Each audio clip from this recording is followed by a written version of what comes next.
Welcome to my sewing room. Making lacy lingerie is something that most of us would like to do for ourselves. These nightgowns, and by the way, this is the lingerie show.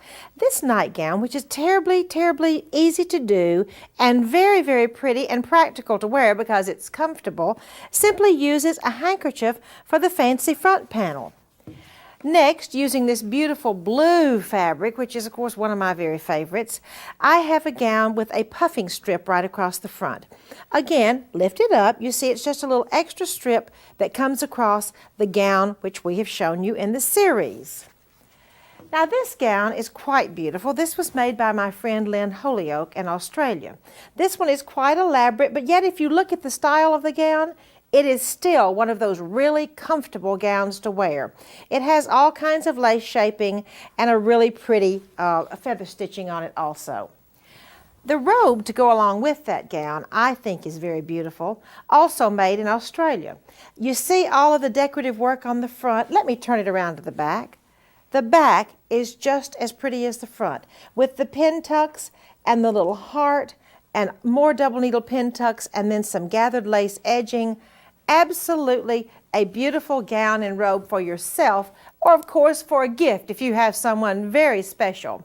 Now for some gown construction, come along over with me to the technique boards.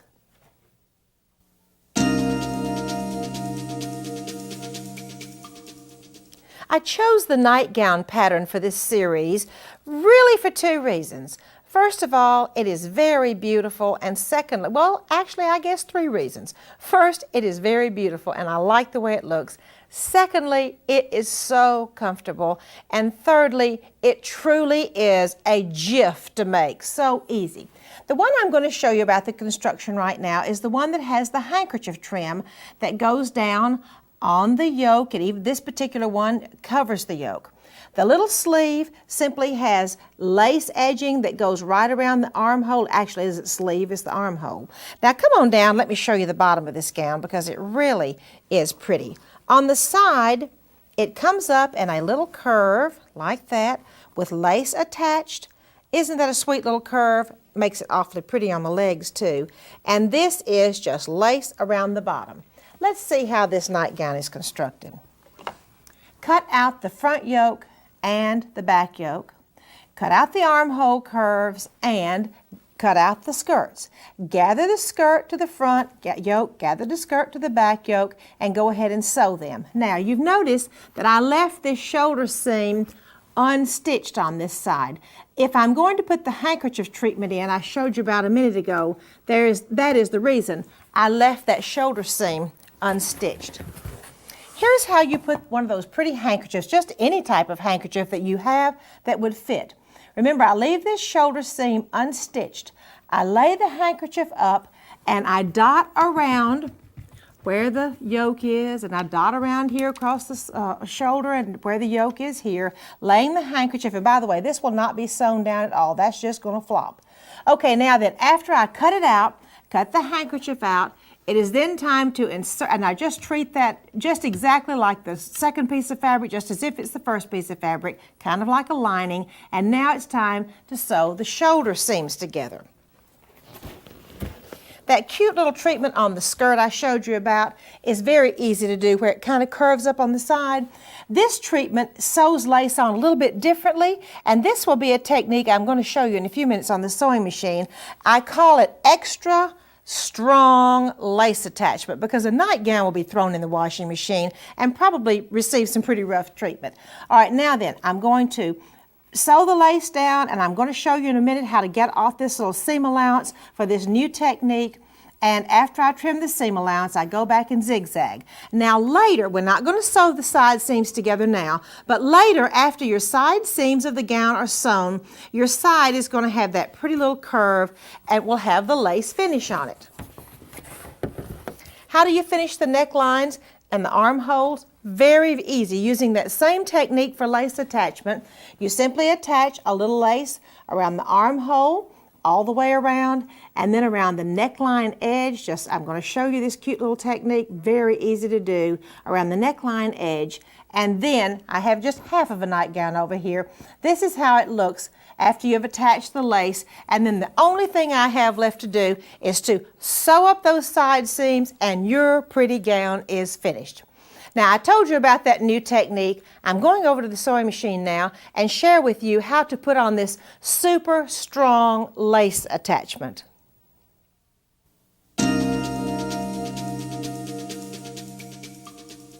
Here is the method for the extra stable lace attachment. First of all, you can either straight stitch or zigzag the lace to the top of the fabric. So that's step number one. Step number two, turn it over to the back, and as you can see, I've already started trimming. Just simply trim that batiste seam allowance right down in the middle. It's okay just to eyeball it. Then it's going to be folded back, and the next step on that fold back is to fold it back and press it. You see here we've got it pressed. Actually, you can also just finger press it. I don't have any trouble just finger pressing. Then I'm going to come in and zigzag right along that fold line where the fold line catches the lace. And then after that zigzagging is done, I will very carefully come in here and trim. Then that is your very stable lace attachment. In other words, it has two zigzags on it rather than one. Now, what about the curved lace? Is that any different? Well, it's a little bit different, but it's not hard at all. First of all, I shape the laces into a curve and either straight stitch or zigzag that lace down, as you can see, right in the curve. Then, I bet you already know what I'm going to do next. It's now time to slit it right down the middle, and even on the curve, that's no problem. Be careful you don't cut the lace when you slit it though. Just slip your scissors in there and trim it around and slit it right down the middle. Then guess what I'm going to have to do before I can fold this back? You got it. I'm going to have to clip those curves, because you surely can't fold a curve back without clipping them. So on this piece I have clipped the curves, as you can see, and now it's all ready for me to go in here and do what? Yep, zigzag right over that. And then of course, after I zigzag right here, those little clippy curves have got to go away. So I simply go up here and trim them away. Now, I told you you could finger press. In other words, I have zigzagged the lace to the fabric. I have slid it in the middle. You do not have to take the time to press it here, because actually you can just simply finger press it, hold it back, and zigzag it, and it will work just fine. That would save just a little bit of time. Now, I know some of you, of course, are true perfectionists at heart, and that's good. You can either be a perfectionist or not be a perfectionist in my sewing room, because I love you all. But anyway, that's what you do if you just want to finger press it. It's no problem whatsoever. I have another really beautiful nightgown using the same pattern, the one that is so easy to share with you. This one has a lot of wonderful hand shadow stitching on it. You see, it has, once again, this little flap that comes down the front, which isn't attached, I think is really pretty. Then, coming down the front of the gown, some little V's, almost look like little birds flying along there. Some little V's coming down the front of the gown. Once again, the gown used that really stable lace attachment to attach this lace. How is the front made? Well, you just simply stitch your V's down first and then come in and put your side pieces on. This, of course, is going to be the lace, the gathered lace edging that will go around the bottom of this gown. And to make one of these top pieces, and by the way, you know, our gown had a lot of pretty embroidery. You can do any of your favorite embroidery you like. Simply make your top piece that will go right on top of your yoke, and then gather it up and go ahead and sew it.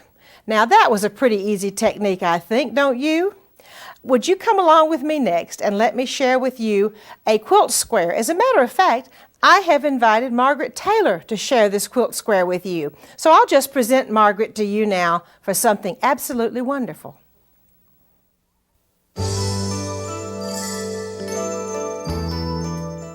Hello, let me introduce you to our lingerie show quilt square today. It's hard to decide what you want to do to make a lingerie fit into a quilt, so what we did was a lingerie bag. As you can see, it opens up and you can put something inside the bag. It is adorned with prairie point ribbons, folded roses, ribbon flowers, and box pleated lace, and that's what we're going to show you how to do today. We're going to take our lace and we're going to use the same technique that we did with the prairie points, and we're going to use our template for our width, and we simply insert it, fold the ribbon under for one side, pin it in place. Then repeat that procedure once it goes under the lace, and when you're making the other point, it goes on to the top. When you get ready to put your lace around it, I always work with my point, the point of my block. I work with that box pleat on the fabric. It just makes it a lot easier. Then you simply do your prairie points down the side. You can put it over a piece of ribbon like I did. It adds a little bit of color to it. Then we do the flowers for the center. The center flower is simply a strip of ribbon that has been stitched together and then a gathering thread run in it, and then you pull it and gather it up. And this is where you need just some really good strong thread because you're pulling with grosgrain ribbon. And you get it shaped up, as you can see. A pearl button will go in the center. Now this one, the outside flower, is just a little bit different. Find the right end of my needle. As you can see, I'm doing a gathering stitch in my ribbon, but I'm not doing it straight across. I go across the bottom, up to the top, across the top, and then down to the bottom. And we simply take running stitches, just this simple, just a basic running stitch, and you can take a marker and mark these if you want to make sure they're equally spaced. And then you simply pull your ribbon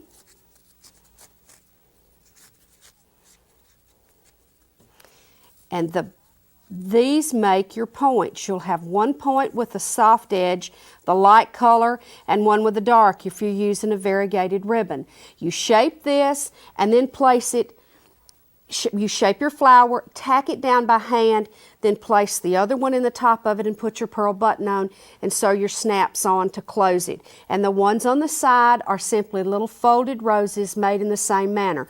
Always remember, when you're cutting your quilt square out for your lingerie bag, make sure that the flap portion is cut just a little bit smaller because you want to be able to open it up all the way.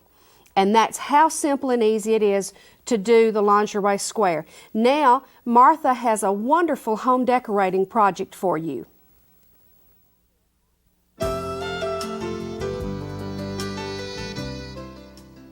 Neck roll pillows make such a lovely addition to any bed or any other room where you have sort of fancy things. This one is made of a blue satin, and it's a neck roll pillow, a round pillow, and has a lovely trim of the English netting laces. Now let me show you how this thing is constructed. This is simply a little casing that goes over the pillow. It is not attached, so all of them can be pulled apart and washed separately. Let me show you how the end is put together, okay? I'm going to untie this ribbon and, well, wouldn't you know I'd tie a knot in it. Well, now the knot is undone. I'm going to untie the ribbon, and you see there is a casing run in this pillow. I can go in here and pull out the stuffing. There's a casing run with pink ribbon that goes through it, and then in order to draw the pillow up, I simply pull, tighten the casing, and make all this pretty little tie. I bring the ribbon around here and tie it, and that's how it makes such a pretty end of this pillow. Now let's see how you make it. First of all, I'm going to fold back on each end a wide hem. Then I have a double small hem folded in here, and that will make my casing. Then I'm going to stitch on both sides of that casing. I stitch along here, and then I will run the pink ribbon through there. That's basically how you make the pillow.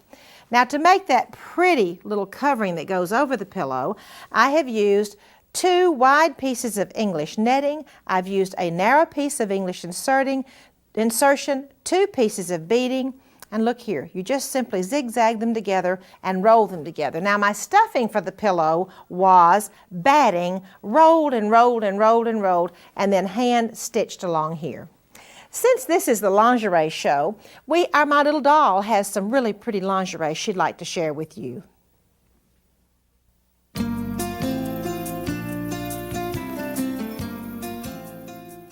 My little dolls really do need lovely lingerie underneath all of these beautiful dresses that you've seen them model for the show. So I have a beautiful little lingerie outfit for this doll. She has a sweet little camisole lace and entredeaux trimmed with a little bow at the top, a really sweet little half slip which only has elastic at the top. It's very easy to make, trimmed with lace at the bottom. And here is what is so cute, I think. Those are her little pantaloons. Can you see her little pantaloons with the pin tucks and the entredeaux and the lace?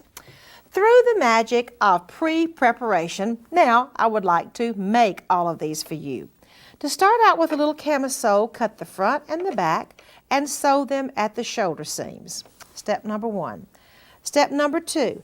It's a good idea to go in here and stay stitch. In this case, I have simply used a zigzag to go around the armhole, straight stitch, and then zigzag, and that finishes off the armholes. Next step, if you would like to put entredeaux around the neckline edge, you can, and if you don't, you can simply zigzag lace on the way I have done on the armholes, but entredeaux makes it awfully sweet if you would like to do that.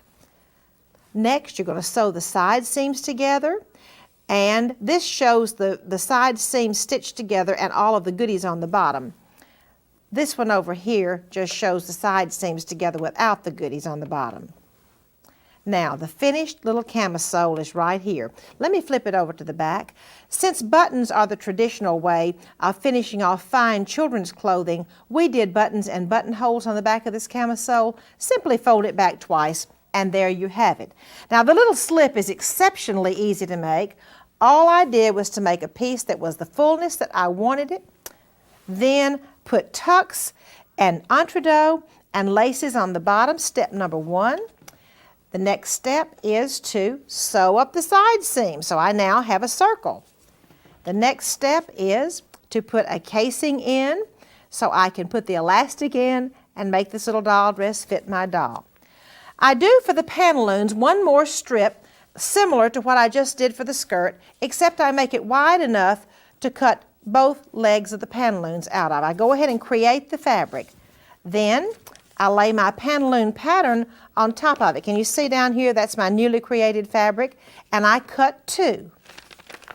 Then I make each leg of the pantaloons like this, sew up the leg seams, and like making a pair of pants, slip one of the right sides together, slip one of them down inside the other one, and stitch the crotch seam up. We just used a serger on this. Now turn it right side out. Go ahead, pull those pantaloons right side out, and you can see it begins to look like a pair of pantaloons. The next step is to put a casing in the top, as you see I have done here. Stitch it down.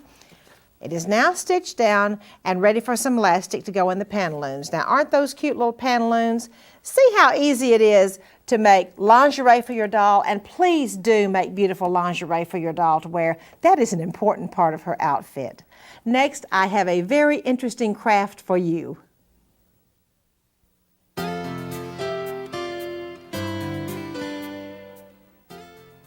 Since this is our very special lingerie show, it seemed appropriate for me to have a really knockout lingerie bag for you. I believe we have just that.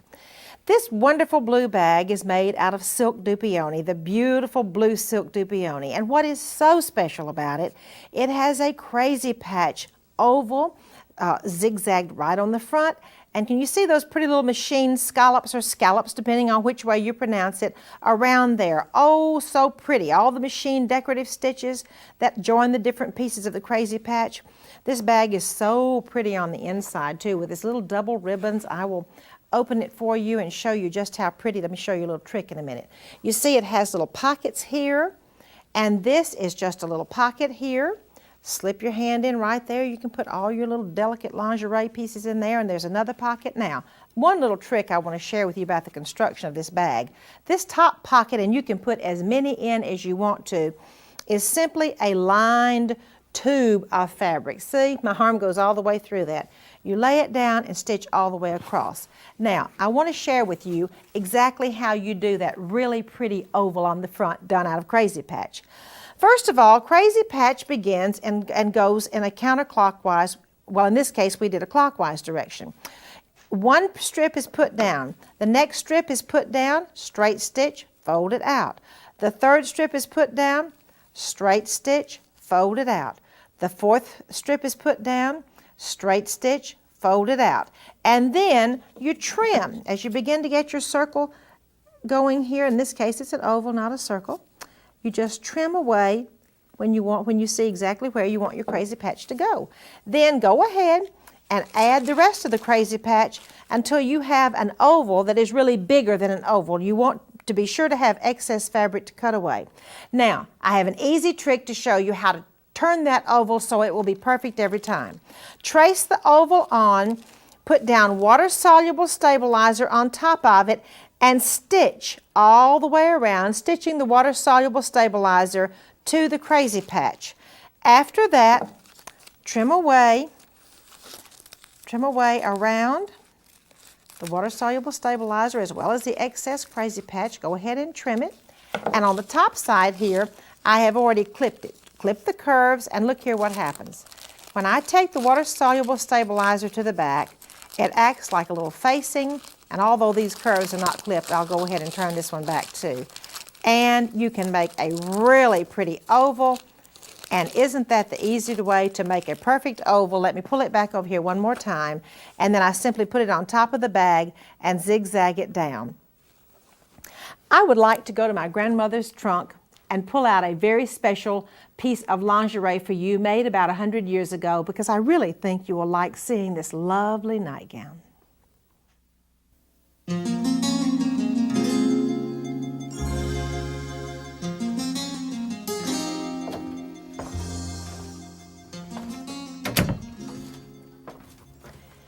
The nightgown I'm going to share with you today is really a very favorite piece of mine from my collection.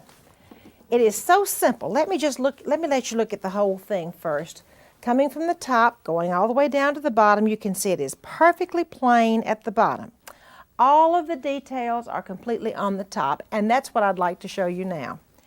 This nightgown adjusts to the size with just this piece of beading, and you run ribbon through the beading and then pull it up as tightly as you would like it to be pulled up. I think that's a sweet way to have a nightgown at the top. Now then, you see the Swiss trim, really beautiful Swiss trim on organdy. So the laces are joined with an organdy piece. On each side is also a really pretty upside down triangle that's flip-flop lace. Over on the shoulders, there's some more of the pretty organdy that has the Swiss trim. The sleeves are really interesting too. Let me hold them out here so you can see. Actually, the laces were straight stitched because they didn't have zigzag around the turn of the century, so you overlap them. They overlapped them and straight stitched them. But isn't that pretty? Even a little silk ribbon rosette right there on the tip of the sleeve with its point. And the back has more of some of the same treatment. A really beautiful gown, I believe, and one that would be very practical for today also. For my Sewing from the Heart segment, I have a letter from Jeanette McAnally of Craig, Colorado. I'm a member of the Order of Eastern Star in Colorado. One of our many projects is to make baby blankets for the battered and abused and the Shrine Crippled Children's Hospitals. In the past year, I have made 84 blankets for this project. I can't take sole credit for this because I could not have made the blankets without the help of others who willingly gave materials to be made into blankets. It's wonderful to know that these blankets give comfort to a child at a very frightening time in their lives. Jeanette, that is a really, really beautiful project, and I'm so glad to know that you're using your sewing machine to help those less fortunate. Thank you for joining me in my sewing room today. I've had a wonderful time, and I hope you have too, and I'd like to invite you to be with me next time.